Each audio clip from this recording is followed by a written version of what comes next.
ওই ফজরের আজানের সময় সুবহ সাদেকের ওই টাইমে আপনার রিজিকের ফেরেশতা, আপনার হায়াতের ফেরেশতা, আপনার শেফার ফেরেশতা, যত আল্লাহ 20 জন ফেরেশতা মানুষের জন্য রাখছে দিনে রাইতে, আপনার জন্য যখন আল্লাহর বান্দার থেকে নিয়ে আসে, আপনার ঘরের দুয়ার যখন বন্ধ থাকে, গেট বন্ধ থাকে, আপনি বিছানায় শুয়ে থাকেন, তাহলে আপনার জন্য যেটা আশা হয়েছিল সেটা আল্লাহকে বলে, হে আল্লাহ কোথায় নেব? ওদের বাড়ির পাশের বাসা কোনো কুল আছে না দেখো, নামাজ পড়ে তাদেরকে দিয়ে দাও, বললে সেটাও বন্ধ। শেষ পর্যন্ত ওই আল্লাহর নিয়ামতগুলো পাহাড়ে দেওয়া হয়, পাহাড়ের মধ্যে ডেলি দেওয়া হয়, কিন্তু ওই সময় তো আমরা ঘুমাই। আমাদের বল খেলা, ক্রিকেট খেলা সাহেবের জন্য সময় দিতে পারি, আমরা নাটকের জন্য সময় দিতে পারি, আমরা ইলেকশনের জন্য সময় দিতে পারি, কিন্তু আল্লাহ পাকের দরবারে যাওয়ার জন্য সময় দিতে পারি না। ও ভাই, মেয়র সাহেবের কাছে কোনো প্রয়োজনে গেলে তার মধ্যে একটা ডিসিপ্লিন আছে, সিস্টেম আছে, কখন যাবে, কিভাবে বলবে, ঠিক কিনা? আরে বলুন না। এমপি আরো বড়, মন্ত্রী আরো বড়, প্রাইম মিনিস্টার আরো বড়, এগুলো সব তাদের দরবারে কিভাবে যাবেন, কিভাবে বলবেন, কিভাবে খুঁজবেন, কিভাবে চাইবেন, রীতিনীতি আছে। কিন্তু একটা দরবার আছে, সেইখানকার জন্য কোনো কষ্ট নাই।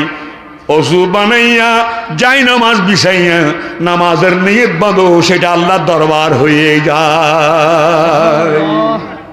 সেই জন্য কোন আশেক বলে, জান্নাত মে মাকাম अपना बनाते हैं नमाजी, मस्जिद में बड़े शौकों से जाते हैं नमाजी, मस्जिद में बड़े शौकों से जाते हैं नमाजी, महबूब भी खुश होता है महबूब भी राजी, सजदा के लिए सर झुकाते हैं नमाजी, फजर ज़ुहर असर मगरिब को ऐशा को अल्लाह के दरबारों में जाते हैं नमाजी।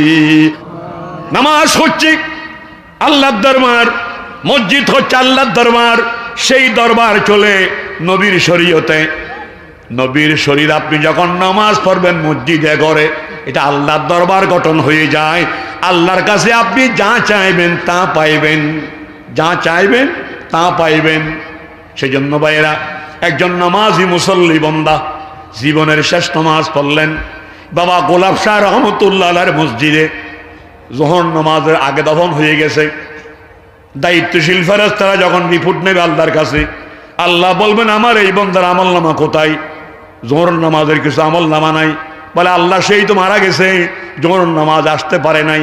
আমার আল্লাহ বলেন না না, কিয়ামত পর্যন্ত আমার বান্দার জোহর নামাজে আসতেছে, আসর নামাজের মধ্যে আসতেছে, পাঁচজা নামাজ জামাতে পড়তেছে, এটা কন্টিনিউ করো, জারি করে। কেননা আমি আল্লাহ জানি আমার বান্দারে বাঁচাই রাখলে আমার বান্দা জামাতে নামাজ পড়তো।